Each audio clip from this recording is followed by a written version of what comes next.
Welcome to our channel. நம்ம சேனலில் ஆசிரியர்கள் பயன்பெறும் வகையில் அரசு தரப்பில் வெளியிடுகின்ற அறிவிப்புகளையும் உத்தரவுகளையும், ஆசிரியர்கள் சங்கங்கள் மற்றும் ஆசிரியர்கள் கூட்டமைப்பு தரப்பில் முன்வைக்கின்ற கோரிக்கைகளையும், ஆசிரியர்களுக்கான சிறப்பு தகுதி தேர்வு பற்றிய அறிவிப்புகளையும், அதில் பின்பற்ற வேண்டிய விதிமுறை மாற்றங்கள் பற்றிய தகவல்களையும், புதிய உத்தரவுகளையும், அவர்களுக்கான மதிப்பெண்கள் குறைப்பு பற்றி, கட் ஆஃப் மார்க், தேர்ச்சி விகிதம், வெயிட்டேஜ் மார்க் வழங்குவது பற்றிய கோரிக்கைகளையும் தொடர்ந்து கொடுத்துட்ருக்கோம். அதன் அடிப்படையில் டெட் தகுதி தேர்வு கட் ஆஃப் மார்க் 40 முதல் 45% பாஸ் மார்க் பற்றி 3 புதிய தகவல். 40 முதல் 45% பாஸ் மார்க் வழங்கப்பட வேண்டும். கட் ஆஃப் மதிப்பெண்கள் குறைக்கப்பட வேண்டும் என்றும் ஏதேனும் அறிவிப்புகள் வெளியிடப்பட்டுள்ளதா அல்லது ஆசிரியர்கள் தரப்பில் ஏதேனும் கோரிக்கைகள் முன்வைக்கப்பட்டுள்ளதா என்பதை பார்க்கலாம். அரசு பள்ளிகளில் பணிபுரியக்கூடிய ஆசிரியர்கள், அரசு உதவி பெறும் பள்ளிகளில் பணிபுரியக்கூடிய ஆசிரியர்களுக்கு உச்சநீதிமன்ற உத்தரவின் அடிப்படையில் சிறப்பு தகுதி தேர்வுகள் நடத்தப்பட்டு வருகின்றன. இதற்கான கடைசி வாய்ப்பாக 2028ஆம் ஆண்டு வரை வழங்கப்பட்டுள்ளது. தற்போது 2026ஆம் ஆண்டு ஜூலை மாதம் தேர்வு எழுதிய ஆசிரியர்கள் தங்களுக்கு வழங்கப்படும் தேர்ச்சி மதிப்பெண்களை குறைக்க வேண்டும் என்றும் பல்வேறு கோரிக்கைகளை முன்னிறுத்தி வருகின்றனர். ஆசிரியர்களுடைய தேர்ச்சி விகிதத்தை அதிகரிப்பதற்காக கட் ஆஃப் மார்க் சதவீதத்தை குறைக்க வேண்டும் என்றும், ஆசிரியர்களுக்கு நடத்தப்படும் சிறப்பு தகுதி தேர்வு டெட் தேர்ச்சி விகிதத்தை அதிகரிப்பதற்காகவும், ஆசிரியர்கள் சங்கங்கள் தரப்பிலும் ஆசிரியர்கள் கூட்டமைப்பு தரப்பிலும் தங்களுக்கு வழங்குகின்ற தேர்ச்சி மதிப்பெண்களை குறைக்க வேண்டும் என்றும் பல்வேறு அமைப்புகள் கோரிக்கைகளை முன்னிறுத்தி வருகின்றனர்.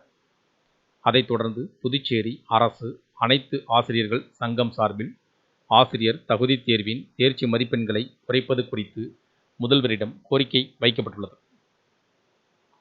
புதுச்சேரி அரசு அனைத்து ஆசிரியர்கள் சங்கத்தின் தலைவர் செந்தில்குமார் மற்றும் நிர்வாகிகள் பாலமுருகன், வால்முனி, ஜவஹர்லால், சரவணகுமார் உள்ளிட்டோர் முதல்வர் ரங்கசாமியை சந்தித்து பேசினர். அப்போது அவரிடம் அளித்த மனுவில் கூறியிருப்பதாவது: தமிழகம், ஆந்திரா, தெலுங்கானா உள்ளிட்ட மாநிலங்களில் ஆசிரியர் தகுதி தேர்வில் தகுதி மதிப்பெண்களின் தளர்வு உள்ளது. பீகாரில் பொது பிரிவினருக்கு 50%, இதர பிற்படுத்தப்பட்ட பிரிவினருக்கு 45%, அனைத்து பிரிவு பெண்களுக்கும் 40% தேர்ச்சி மதிப்பெண்ணாக உள்ளது. அதேபோல் புதுச்சேரியிலும் ஆசிரியர் தகுதி தேர்வில் தளர்வு வழங்க வேண்டும். இங்கு பணிபுரியும் ஆசிரியர்களின் 80% பேர் பெண்கள் என அதனையும் கவனத்தில் கொள்ள வேண்டும். அவ்வாறு மனுவில் கூறப்பட்டுள்ளது. மேலும் தகுதி மதிப்பெண்களின் தளர்வு தொடர்பாக மற்ற மாநிலங்களில் வெளியிடப்பட்டுள்ள அரசாணையின் நகல்களையும் முதல்வரிடம் ஆசிரியர்கள் வழங்கியுள்ளனர். மனுவை பெற்றுக்கொண்ட முதலமைச்சர் ரங்கசாமி தகுந்த நடவடிக்கை எடுப்பதாக தெரிவித்தார். அனைத்து ஆசிரியர்கள் சங்கத்தின் நிர்வாகிகள் குஷிதா பேகம், ஜோஸ்பின் உள்ளிட்டோர் உடனிருந்தனர்.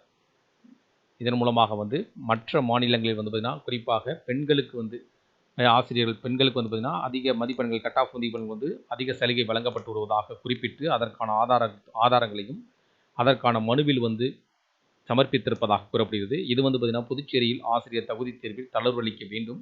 அதேபோல் பார்த்தீங்கன்னா இங்கு 80% பேர் பெண்கள் ஆசிரியர்களாக பணிபுரிந்து வருகின்றனர். அவர்களுக்கு அந்த பீகார் மாநிலத்தில் இருக்கக்கூடிய சலுகைகளைப் போல் குறைந்த கட் ஆஃப் மதிப்பெண்கள் வழங்கப்பட வேண்டும் என்று கோரிக்கைகளை முன்வச்சிருக்காங்க. இந்த கோரிக்கைகள் பயனுள்ளதாக இருந்துச்சுன்னா வீடியோக்கு லைக் பண்ணுங்கள். மீண்டும் இதேபோல் ஒரு பயனுள்ள தகவல் சந்திப்போம். நன்றி.